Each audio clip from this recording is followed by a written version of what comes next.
Tingnan ninyo ang aking orchids. Napakaganda. Ayan. Ito ang aking mga halaman. Ayan. Yung aking malunggay. O, diba? Malunggay. Ayan.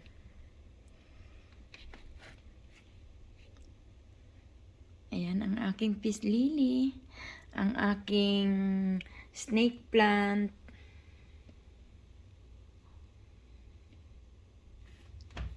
Oh.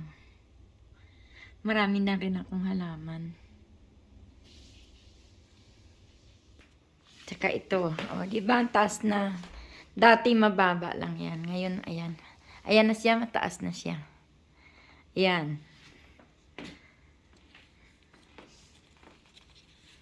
Mataas na siya. At malago. Ang aking anthurium.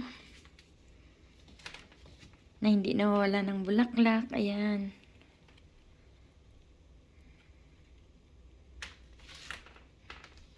Tsaka meron tayong spider plant. Ayan, nasa itaas. Dito ko siya nilagay kasi malago siya. Nasasagi lagi ang kanyang dahon na nababali. Kaya diyan ko siya nilagay. Ayan. Dalawa yan, dalawa. Galing pang Edmonton yan.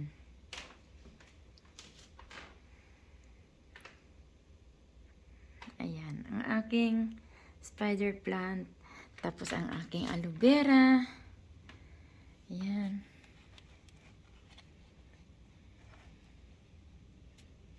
Ang lago. Kaso mo maliliit ang kanyang dahon. Takot ako na ilipat siya kasi baka hindi maganda. Ayan. Ayan. Pakita ko sa inyo yung mga halaman ko. Ang aking pinagkakaabalahan dito. Ayan. Orchids. Ayan. May ilang pirasong orchids. Ayan.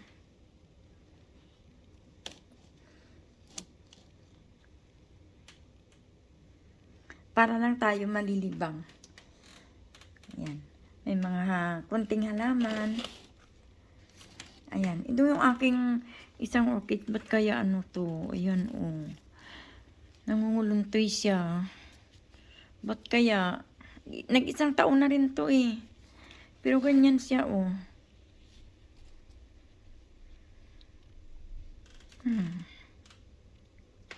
May mga aloe vera ako. Ayan. Tapos yung aking isang puno ng malunggay uli. Bali, 2 paso itong aking malunggay. Ayan. O, nakakapagulay na kami ng malunggay. O, diba? Para-paraan lang.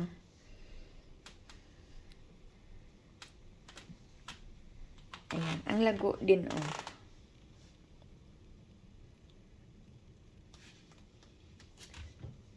Ayan, sabi nga nila, ang swerte ko daw at nakapabuhay ako ng malunggay dito sa Canada. O, di ba? Ayan. Sana ibibigay ko ito kay madiscarding tatay kung natuloy kami magkita noon. Kasi mo hindi kami nagkita, kaya tinanim ko na lang uli. Ayan. At mukhang hindi na kami magkikita ni madiscarding tatay. Ayan.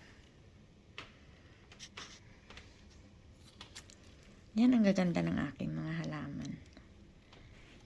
Yan. Tapos yung aking peace lily. And may bulaklak siya.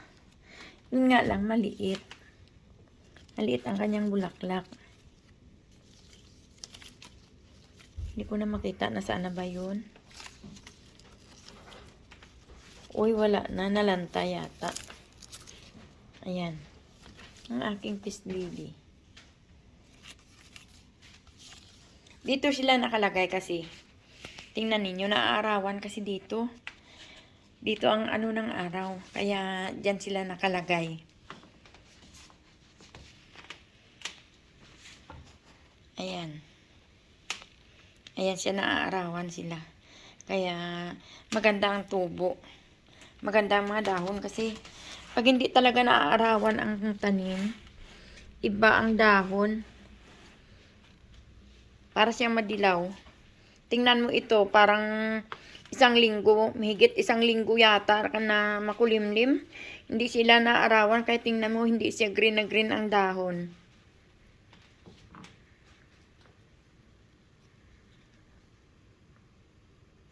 Ayan. Pero ang napakaganda talaga itong aking orchids na to. Hindi talaga siya nawala ng bulaklak. Ayan, November pa lang may bulaklak na siya. O, February na ngayon. Lumampas na ang ang Valentine's Day, may bulaklak pa rin siya. Ayan, nakakatuwa lang kasi tingnan.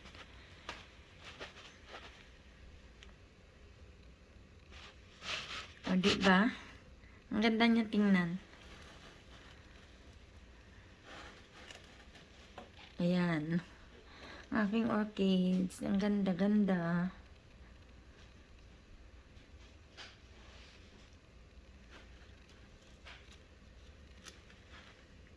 Tingnan ninyo yung harapan ng bahay namin. Ayan ang snow.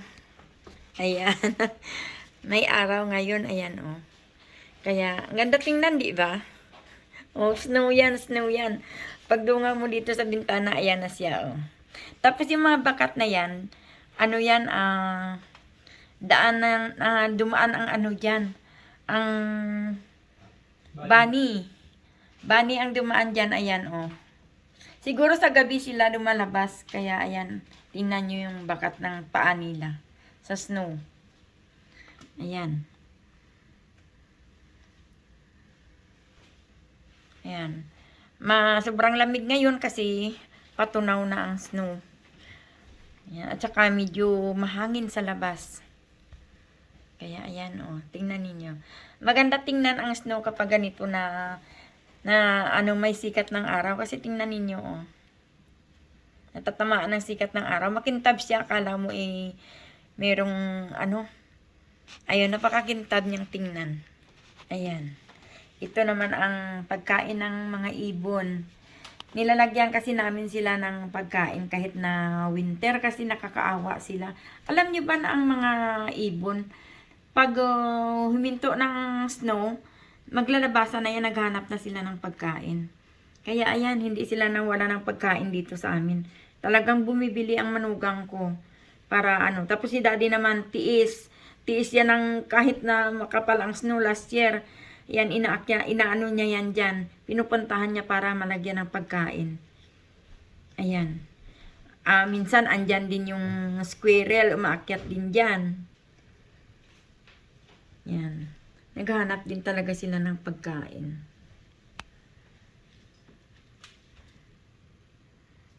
Ayan. Ang tapat ng bahay namin. Ayan, pag dungaw mo lang dito sa bintana, ayan ang iyong makikita. Puting-puti. Puting-puti ng snow. Yung mga puno, ayan. Yung sa kabila, pine tree yan, kaya hindi na wala ng dahon. Pine tree yan, pag wala ng snow, green na naman yan. Ayan. O, diba? Puting-puti ang harapan ng bahay namin. Sa gabi, wala ka makikitang iba, kundi maputi ang paligid.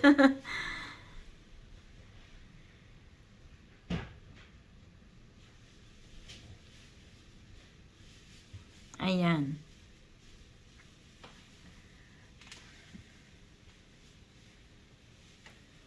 Ayan, mahangin sa labas. Kitang-kita yung hangin. Andito ako sa loob eh. Ayan, nasa may bintana lang ako. Hindi tayo pwedeng lumabas kasi minus ngayon, daddy? Minus 16. Nako, napakakalamig. Sobrang lamig. Daylight 24. Ayan. Sobrang lamig. Ayan yung mga puno, oh. Mahangin kaya malamig na malamig. Pero next week sigurado, mainit na. Matutunaw na ang snow. Ayan. Kaya yung aking mga halaman, dito ko yan nilalagay kasi naaarawan sila. Ayan, oh. Nakakaano sila ng sikat ng araw. Kaya, yan, dito ko yan nilalagay. Ayan, maarawan man lang sila. Maghapon ang araw kasi dyan. Kaya, ayan. Dyan sila nakalagay. Ayan. Para lang may mapaglibangan. Ayan yung aking mga halaman. Nakakatuwa. Hanggang doon sa ibaba, may tanim ako doon. Meron akong alokbati doon. Kaso mo, parang hindi siya maganda kasi doon sa ibaba malamig. At saka hindi naaarawan. Hindi katulad dito sa itaas. Kaso mo, wala na akong paglalagyan dito. Mapuno kami ng halaman ako. Ayan. Minsan, pag may mga bisita, masikip na kaya hindi na pwede. Ayan. Yung aking malunggay. Ang dami talaga natutuwa dito sa aking malunggay. Oh. Tsaka yung aking alokbati. Kaso mo, umano na yung aking alokbati kasi hindi siya naaarawan. Ayun. Ayun pa yung isang malunggay ko. Ayan. Taba din. Ayan. O, diba? Nakukuhaan na namin to pag kami nagtinulang manok. Wala kaming makukuhaan ng dahon ng sili. Ayan, dahon na lang ng malunggay ang aming nilalagay. O, diba? Nakakatuwa. Ang daming dahon niya nung nakaraan. Pero kinuhaan ko. Kaya, ayan. Nakakagulay kami ng malunggay. Sariling tanim. Meron namang malunggay dito. Kaso mo, hindi na sariwa, siyempre. Frozen na siya. Ayan. Tag ilang araw na siguro, yung ilang linggo na kaya yung ano. Tapos ang mahal-mahal pa. O, di ba? Talagang kailangan lang talaga tiyaga para mabubuhayan ka ng halaman. Antakin mo ito, oh. Yung isa magwa 1 year na yun. Ito bago lang to eh. Itong ano ko lang to tinanim. Nung nakaraang summer lang. Kaya ngayon, ayan na siya. Yan, ang aking malunggay. Ang aking orchids. Ayan. Napagkaganda-ganda. Kasing ganda ninyo mga palangga ko. O, diba? Napakaganda ng aking orchids.